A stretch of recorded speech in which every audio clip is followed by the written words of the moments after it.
حضرت بشر آفی رحمتullah علیہ سے سارا زمانہ پیار کرتا تھا۔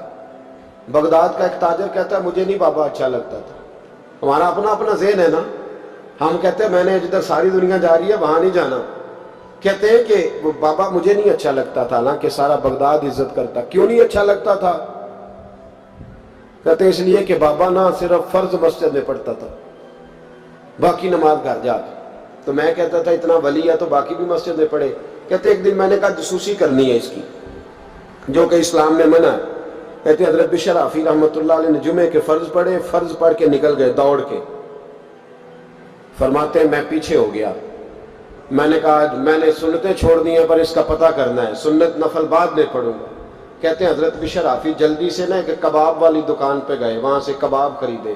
اور میں نے کہا بوڑھے کی عمر دیکھو اور اس کے ذائقے دیکھو، اس عمر میں بھی کباب کھائے گا۔ اوئے ہوئے، مولوی کو روٹی نے ستایا تھا، اس لیے سنت اور نفل چھوڑ آیا ہے۔ کہتے ہیں تھوڑا سا وہ آگے بڑھے تو نان بھائی کی دکان سے نا نان خریدے۔ میں نے کہا دیکھو یار، دیکھو اس کے ذائقے، گرم نان کھائے گا۔ بہت سارے لوگ بغداد میں رات کی روٹی کھاتے پر یہ گرم کھاتا ہے۔ کہتے ہیں حضرت وہ نان اور کباب لے کے نا جنگل کی طرف مڑے تو میرے دل میں خیال آیا یار بڑا اس آدمی کا عجیب ذہن ہے، یہ اب سبزے پہ بیٹھ کے یہاں موج کرے گا، کھائے پیے گا، اور سنت نفل چھوڑ دی، اللہ ہزاروں مرید ہے۔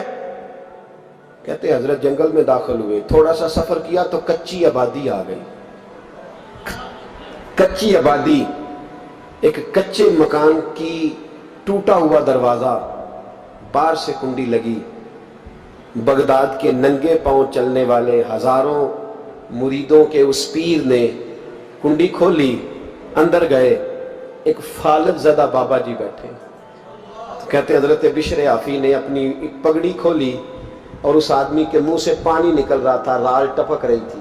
کہتے پہلے اپنی پگڑی سے منہ صاف کیا، پھر پیالے سے پانی ڈال کے منہ دھویا، پھر حضرت اس کے ٹانگوں پہ کپڑا ڈال کے روٹی کا لقمہ توڑ کے اس کے منہ میں ڈال کے کہنے لگے بابا ناراض نہ ہونا، جمعے والے دن مجھے دیر ہو جاتی ہے، ابھی تو میں نے سنت اور نفل بھی پڑھنے ہیں، ناراض نہ ہونا، مجھے دیر ہو جاتی ہے۔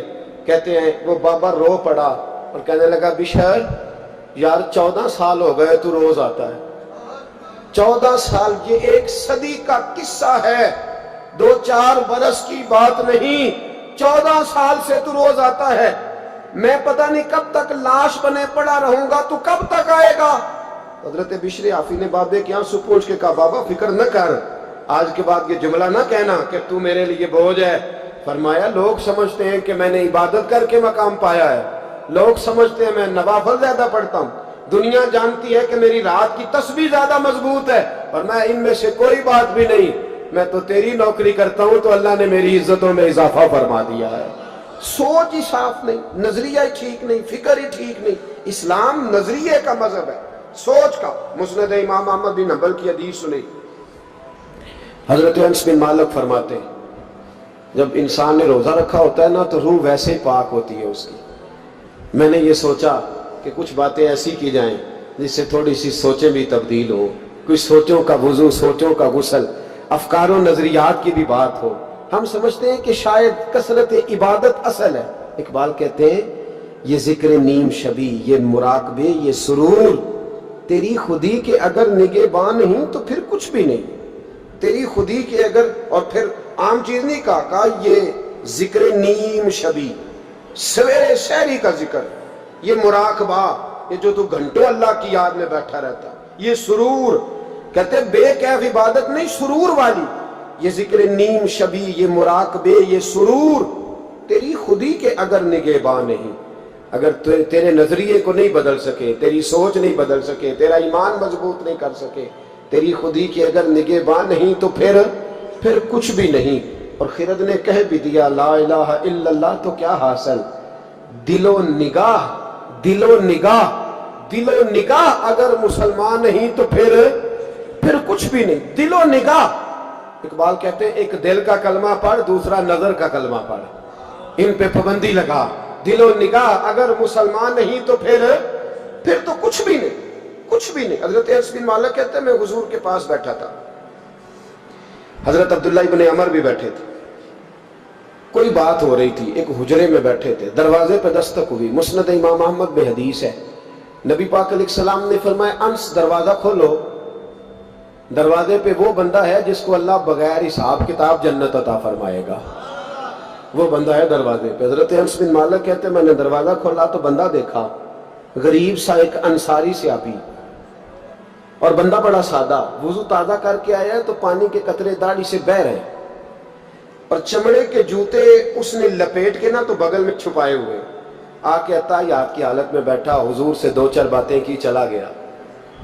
ہم اس کا رنگ دیکھتے رہے اور مصطفیٰ کا کرم دیکھتے رہے۔ اس کو حضور نے جنتی کہا ہے۔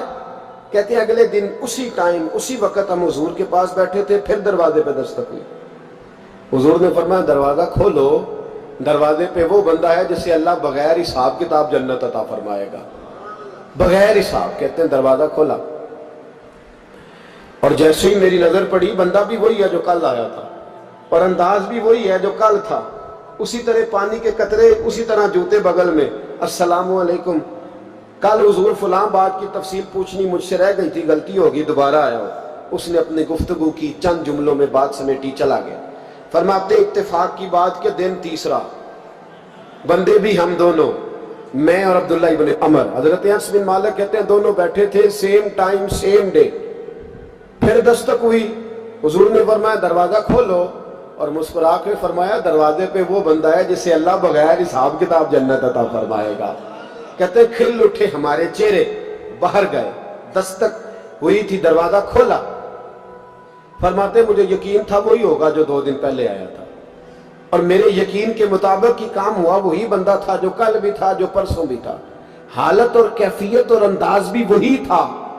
پانی کے قطرے بہہ رہے ہیں، اور اس شخص نے جوتے بغل میں دبائے ہوئے خدمت میں حاضر ہوا، بیٹھ گیا، بات چیت کی، چلا گیا۔ حضرت انس بن مالک کہتے ہیں تھوڑی دیر ہوئی تو حضور بھی تشریف لے گئے۔ حضرت عبداللہ ابن عمر مجھے کہنے لگے یار ویسے کتنے اس کے نصیب ہیں، کتنے نصیب ہیں، کوئی آیا لے کے چلا گیا، کوئی آیا لے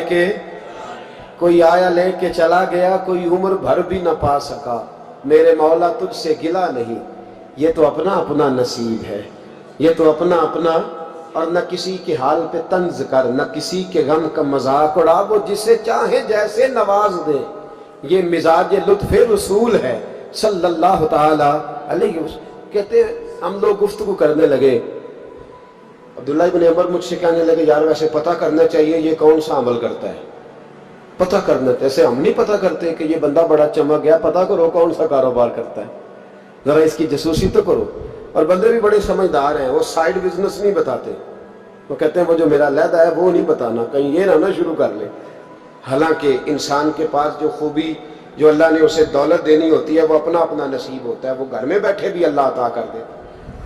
وہ کہتے ہیں کہ پتہ کرو کیا عمل کرتا ہے، تو حضرت عبداللہ ابن عمر کہتے ہیں میں اس کے پیچھے ہو گیا، اس سے سلام لی، تو میں نے کہا مجھے 2-3 دن کے لیے مہمان بنا لو گے، مان نہ مان میں تیرا مہمان، 2-3 دن کے لیے مہمان بنا لو گے؟ تو کہتے ہیں مجھ سے کہنے لگا کوئی گھر میں جھگڑا ہو گیا، کیونکہ پڑوس میں تو تمہارا، قریب ہی تو تمہارا گھر ہے، میرے مہمان بننے کو جھگڑا ہے؟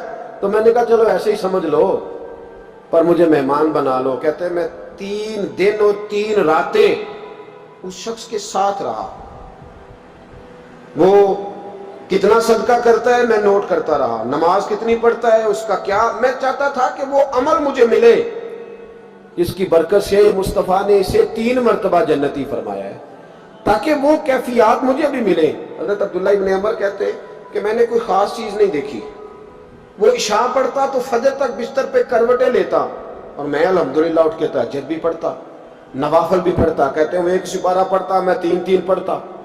فرماتے اس نے 3 دنوں میں کھجور بھی صدقہ نہیں دی، کہ کھجور بھی، اور میں نے بڑے بڑے غریبوں کی مدد کی۔ میں کہنے لگا کہ عمل تو میرا زیادہ ہے اس سے، پھر خوبی کیا ہے؟ خاص توجہ کرنا، اسلام اور دین کا جو فکری اساس ہمیں صحابہ نے دی۔ حضرت عبداللہ ابن عمر کہتے ہیں میں نے تیسرے دن اسے کہا بھائی اللہ تیرا بھلا کرے، تو نے بڑی خدمت کی، میں نے جانا ہے میرا کوئی جھگڑا نہیں ہوا تھا، میں تو بس تیرا عمل دیکھنے آیا تھا کہ تو عمل کیا کرتا ہے۔ تو وہ صحابی کہتے ہیں مجھے کہنے لگے یار تو میرا عمل دیکھنے آیا تھا، مجھے بتا تو صحیح کیا نے، اور کیوں دیکھنے آیا میرا عمل، تجھے کیا ضرورت پڑی میری جاسوسی کی؟ تو کہتے ہیں مجھ سے جب اس نے سوال کیا تو میں نے اس کو کہا بھائی تو 3 دن آیا ہے نا ہم بیٹھے ہوئے تھے؟ کہا ہاں میں آتا رہا ہوں۔ کہا 3 دن نبی پاک نے فرمایا اللہ تجھے بغیر حساب کتاب جنت عطا فرمائے گا۔ تو میں چاہتا تھا کہ میں ذرا جاسوسی کروں، ذرا دیکھوں، کھوج لگاؤں کون سا ایسا عمل ہے، آپ بھی ذرا دھیان دیجئے گا، کون سا ایسا عمل ہے، حالانکہ تو عشاء پڑھتا ہے، اٹھ کے فجر پڑھتا ہے، میں تہجد بھی پڑھتا ہوں، تیرا سپارہ 1 ہے میرے 3 ہے، کون سا ایسا عمل ہے جس کے سبب تجھے جنت ملے گی؟ کہتے ہیں وہ صحابی کہنے لگے یار کوئی ایسا عمل نہیں، کوئی شے نہیں، میں اس قابل ہی نہیں، من دانم کے من دانم، جو میں ہوں مجھے پتا ہے۔ کہا پھر کوئی بات تو ہوگی، تیری مہربانی بتا دے، میں نے 3 دن 3 راتیں محنت کی ہے، بتا دے۔ کہتے ہیں وہ کہنے لگے اگر تجھے بتاؤں نا تو پھر سن، میں جب رات کو سوتا ہوں تو اپنے دل پہ نظر ڈالتا ہوں، اور سویرے جب اٹھتا ہوں تو پھر اپنے دل پہ نظر ڈالتا ہوں، موبائل پہ نہیں، کنجی پہ نہیں کہ چابیاں کدھر ہیں، بٹوے پہ نہیں، میں رات کو سوتے ہوئے بھی اپنے دل پہ نظر ڈالتا ہوں، سویرے اٹھتے ہوئے بھی میں سب سے پہلے اپنے دل پہ نظر ڈالتا ہوں۔ فرماتے ہیں الحمدللہ میرے دل میں کسی کا حسد نہیں ہے، کسی کے بارے میں کوئی کینہ نہیں، کوئی کسی کے بارے میں میل نہیں، میں اللہ کے ہر بندے کے بارے میں سوچ، نظریہ، فکر اچھی رکھتا ہوں۔ اور فرمایا میں تیرے بارے میں بھی عبداللہ یہی سوچتا ہوں کہ تو مجھ سے زیادہ نیک ہے۔ الحمدللہ اس وقت بھی میرا ذہن یہ ہے کہ انس بن مالک مجھ سے زیادہ پرہیزگار ہے، اس وقت بھی میری سوچ یہ ہے کہ محبوب کے سب صحابہ میں سب سے کمزور میں ہی ہوں۔ نبی عبداللہ ابن عمر کہتے ہیں میں نے اس کا ہاتھ چوما، میں نے کہا سمجھ آ گئی ہے، تیرا نظریہ، تیری سوچ پکی اور سچی مسلمان ہے، تو دل اور روح کا مسلمان ہے، تو نظر اور روح کا مسلمان ہے۔ یہ سبب ہے کہ اللہ کے رسول نے زمین پر چلتے ہوئے بھی تجھے 3 دفعہ جنت کی بشارت عطا فرمائی۔